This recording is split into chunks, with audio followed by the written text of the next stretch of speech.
నర్సంపేట మున్సిపాలిటీలో అవిశ్వాస తీర్మానంపై నేడు బల పరీక్ష జరగనుంది. అవిశ్వాసం సందర్భంగా ఆసక్తికర పరిణామాలు చోటు చేసుకున్నాయి. 18 మంది బీఆర్ఎస్ కౌన్సిలర్లలో చైర్పర్సన్ గుంటి రజనీతో పాటు 3 కౌన్సిలర్లు ఒకవైపు ఉంటే 14 మంది బీఆర్ఎస్ కౌన్సిలర్లు మరోవైపు ఉన్నారు. అవిశ్వాసానికి దూరంగా 6 కాంగ్రెస్ కౌన్సిలర్లు ఉన్నారు. 2 వర్గాలుగా బీఆర్ఎస్ కౌన్సిలర్లు చీలిపోయారు. మాజీ ఎమ్మెల్యే పెద్ది సుదర్శన్ రెడ్డి సర్ది చెప్పినా తగ్గేదేలే అంటున్నారు తిరుగుబాటు కౌన్సిలర్లు. నేడు బల పరీక్ష సందర్భంగా నర్సంపేటలో టెన్షన్ వాతావరణం కనిపిస్తుంది. మేమందరం 14 మంది ముఖ్య కారణంతో అవిశ్వాస తీర్మానానికి పోవడం జరిగింది. మాకు కలెక్టర్ గారి దగ్గర 30 తారీఖు అపాయింట్మెంట్ ఇచ్చారు. మాకు అపాయింట్మెంట్ 30 తారీఖు నాడు ఖచ్చితంగా మేము తీర్మానం వాళ్ళు మా ముగ్గురిని పట్టుకొని అతను వెళ్ళిపోయాడు క్యాంపుకు. మేము ఇక్కడ నర్సంపేటలో ఉన్నాము.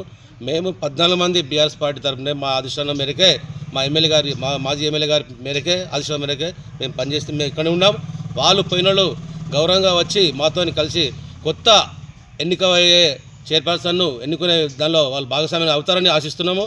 కాని పక్షంలో మేము అవసరం మేరకు పార్టీని ధిక్కరించైనా రాజీనామా చేసైనా మేము మాకు కలిసి వచ్చే వారితో మేము కొత్త క్యాండిడేట్ ఎన్నుకోవడం జరుగుతుంది. దానికి మేమందరం ముక్త కంఠంతో 14 మంది ఏకగ్రీవంగా తీర్మానం చేయడం జరిగింది. ఇది నిజం.